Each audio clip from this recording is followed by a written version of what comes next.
దాదాపుగా నీళ్లు నిధులు నియామకాల పేరిట దాదాపు 60 సంవత్సరాల తెలంగాణ పోరాటానికి అర్థవంతమైన ముగింపు తెలంగాణ రాష్ట్ర ఏర్పాటు రూపంలో కలిసొచ్చే కాలానికి నడిసొచ్చే కొడుకొస్తాడన్నట్టు కేసీఆర్ గారి రూపంలో తెలంగాణ ప్రజలకు దొరికిన ఆ అవకాశాన్ని జారవిడ్చుకోవద్దని పూర్తి స్థాయిలో సద్వినియోగం చేసుకోవాలని చెప్పి 10 ఏళ్ల పాటు నీళ్లు ప్రతి నీటి బొట్టును వడిసిపట్టి గోదావరిలో కృష్ణలో మన బీళ్లకు మళ్లించాలనే బృహత్ సంకల్పంతో పెద్దలు కేసీఆర్ గారు అదేవిధంగా ఇరిగేషన్ శాఖ మంత్రిగా హరీష్ రావు గారు అహరహం పనిచేసి ప్రపంచంలోనే అతిపెద్దదైన లిఫ్ట్ ఇరిగేషన్ ప్రాజెక్టు కాళేశ్వరాన్ని నిర్మాణం చేసిన విషయం మీకు తెలుసు. ఇవాళ కాళేశ్వరాన్ని బదనాం చేస్తే కేసీఆర్ గారిని బీఆర్ఎస్ను బదనాం చేయాలనే ఒక ఆలోచన, ఒక కుత్సితమైన కుట్ర తప్ప ఆ రిపోర్ట్లో ఏది కూడా లేదు. వాస్తవానికి ప్రజల ముందు అన్నీ కూడా ఉన్నాయి. 50 ఏళ్లలో కాంగ్రెస్ ఏం చేసింది సాగునీటి రంగంలో, 10 ఏళ్లలో టీఆర్ఎస్ ఏం చేసింది రైతుల అనుభవంలో ఉంది, ప్రజల అనుభవంలో ఉంది అనే విషయాలు కూడా పెద్దలు హరీష్ రావు గారు చాలా వివరంగా చెప్పారు. నేను దాని జోలికి పోను. కానీ ఒకటి మాత్రం పక్కా, ఈరోజు ఇక్కడ ఈ కాంగ్రెస్ ప్రభుత్వం ఏ రిపోర్ట్ అయితే పెట్టిందో అది ఘోష్ రిపోర్ట్ కాదు, ట్రాష్ రిపోర్ట్. అట్లాగే మరి మేము అందుకే ఈరోజు చెత్తబుట్టలో వేయడానికి తప్ప ఆ రిపోర్ట్ దేనికి పనికిరాదన్న ఉద్దేశంతో, ఎందుకంటే కనీసం మా వాదన వినకుండా, కనీసం క్రాస్ ఎగ్జామినేషన్ చేయకుండా, కమిషన్ ఆఫ్ ఎంక్వైరీస్ యాక్ట్ ఏదైతే ఉందో దానికి తూట్లు పొడుస్తూ, దాని చట్టాన్ని ఉల్లంఘిస్తూ ఈ కమిషన్ ఏదైతే నివేదిక ఇచ్చిందో ఆల్రెడీ మేము న్యాయ పోరాటం చేస్తున్నాము. ఆ పోరాటం కొనసాగుతుంది.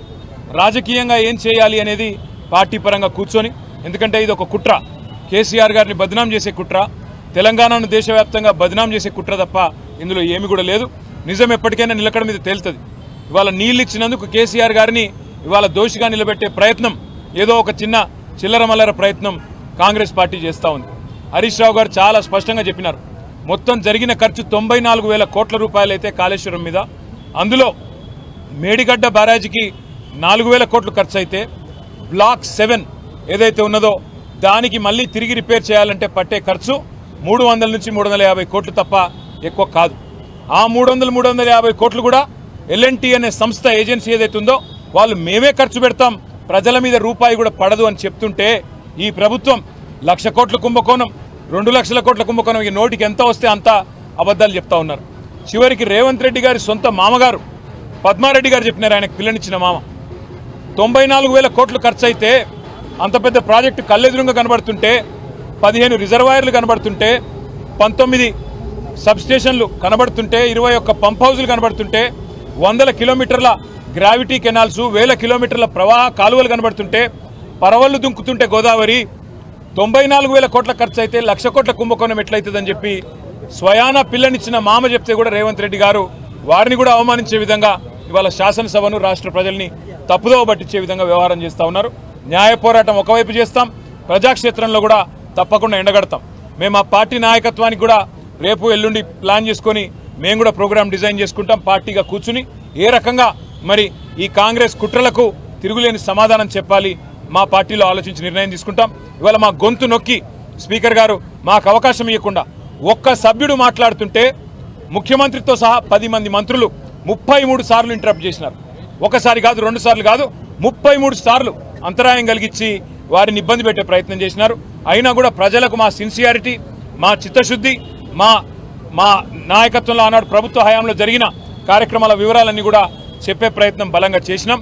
ప్రజలకు చేరి ఉంటుందని చెప్పి మేము అనుకుంటా ఉన్నాం.